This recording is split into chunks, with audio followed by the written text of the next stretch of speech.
welcome po ulit sa aming bagong YouTube channel. It's me again, Miss Geraldine Villarasa.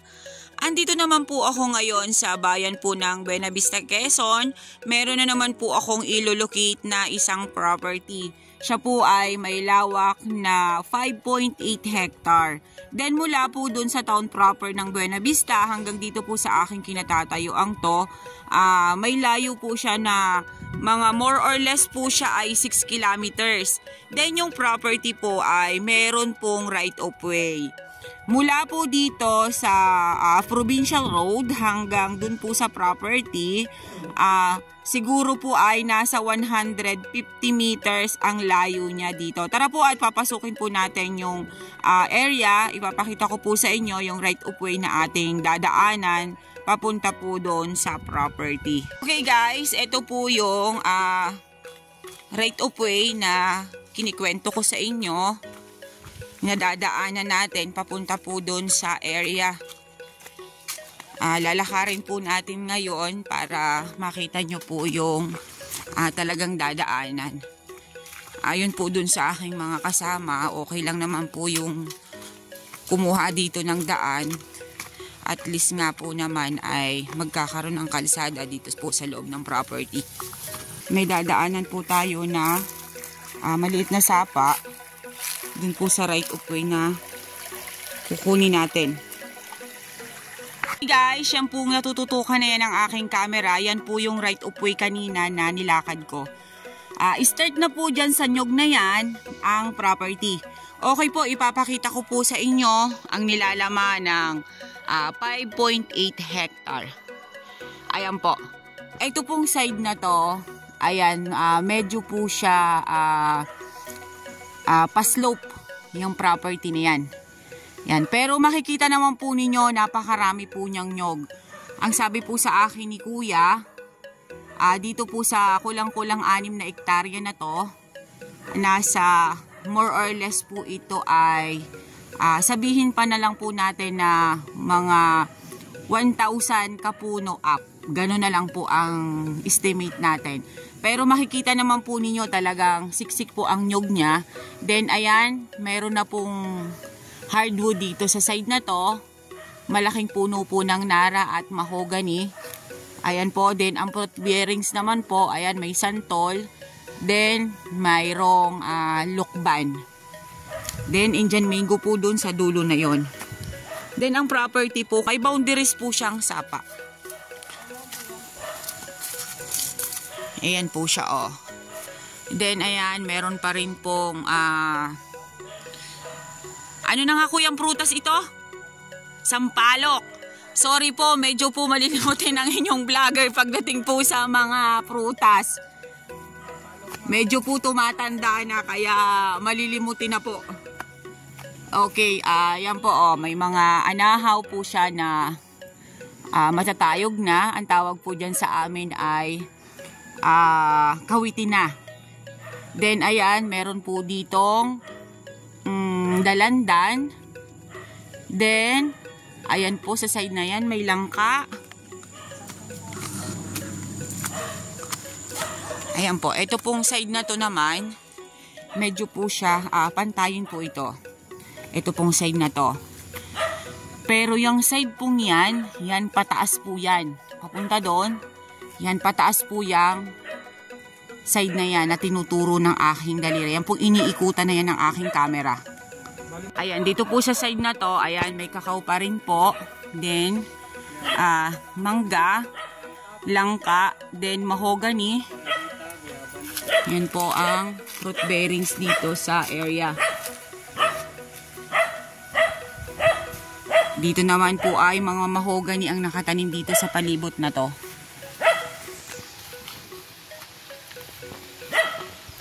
Medyo po yung side na yan, hindi ko po siya maaakyat kasi talagang medyo po siya matarik. Then isa pa po, maramo. Ayan, makikita naman po natin. Kaya hanggang dito lang po muna ako sa baba. At iikutin ko na lang po yung pwede kong mapuntahan. Kasi medyo po baka mamaya syempre po madulas ngayon, medyo po umuulan-ulan. Kaya ang inyong likod po ay ingat din minsan kasi madalas pong nadudulas.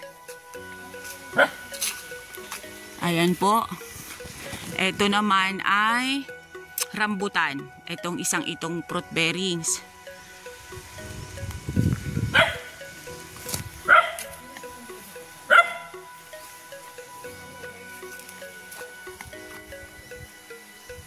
Kuya, hanggang saan pa ang property ba? Alin pa ang property? Kasama itong bahay na to.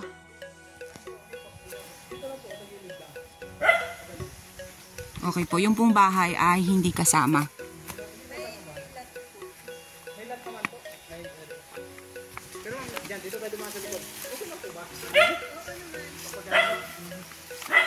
Ayan, ikutin lang po natin yung nasa likod.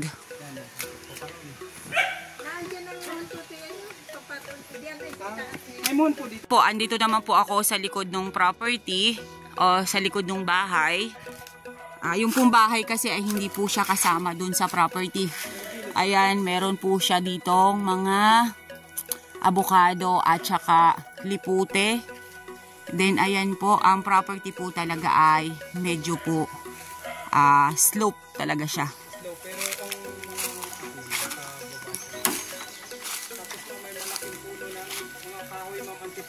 Ito pong side na to, ayan, may antipolo. Yan, then more on po ay nyog. Yan, medyo po talibis talaga yung property.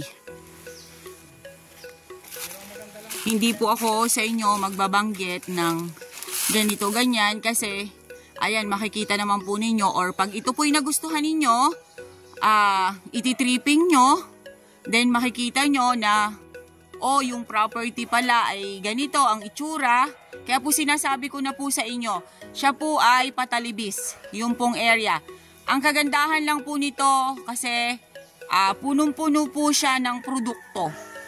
Yun po ang kagandahan ng property na to.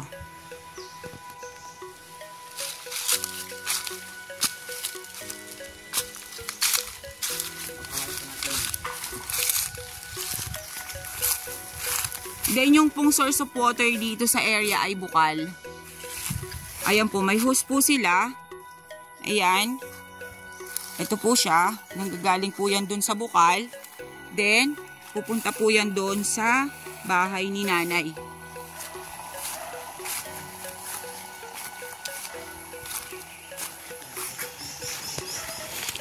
Ayan, ito pong side na to, pataas pa rin po siya.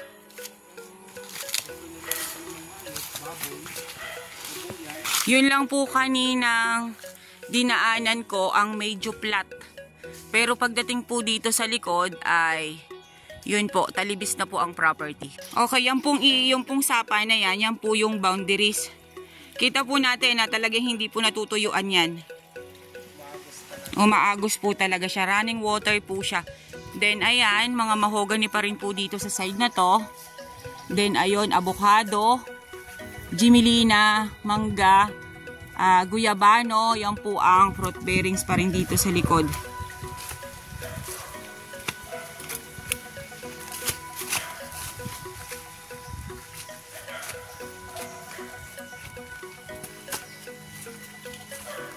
Ayan, dito po sa side pa rin ito ay talibis pa rin.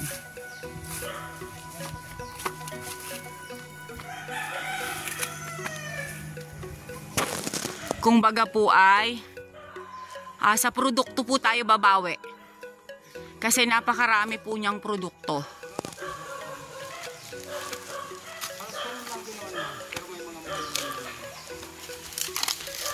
Ayan. Kami po ay umaanggilid lang dito sa property kasi hindi po ako makaakyat dyan sa taas. Pero kung lang naman,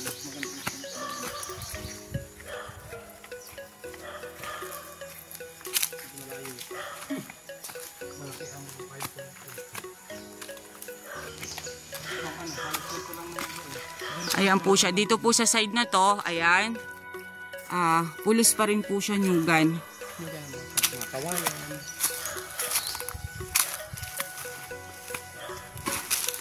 Ayan, ito pong side na to, talibis pa rin po siya.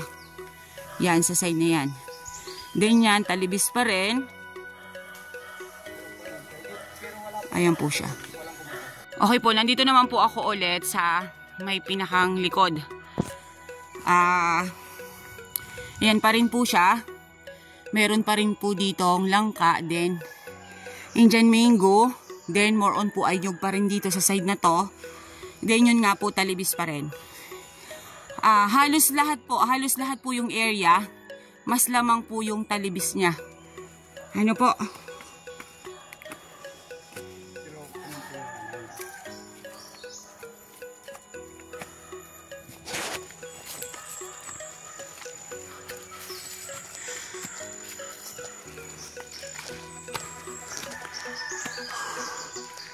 Ayan po siya, oh. Ang mga hanyog pati po niya is mga mabababa pa. Matagal pa po yung mapapakinabangan. Kumbaga po, hindi po katulad ng iba kong binablog na mga layugan. Ito po hindi pa. Marami pa pong taon na mapapakinabangan po ito ng makakabili.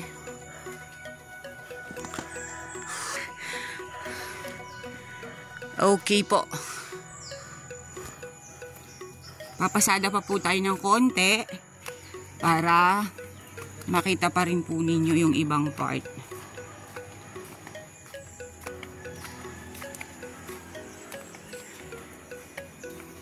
Hindi ko po siya maiikot ng buong buko kasi po ito ay 5.8 hectare. Masyado po siyang malaki. Then ayun nga po, talaga pong maramo. Kaya hanggang dito lang po tayo sa may mga bunga, sa may bungad na pwede po nating pasukin.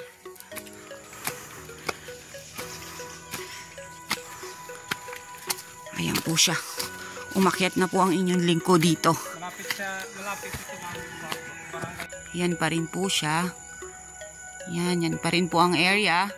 Then umakyat pa rin po siya doon. Yan. Umakyat pa rin po siya dyan sa side na yan.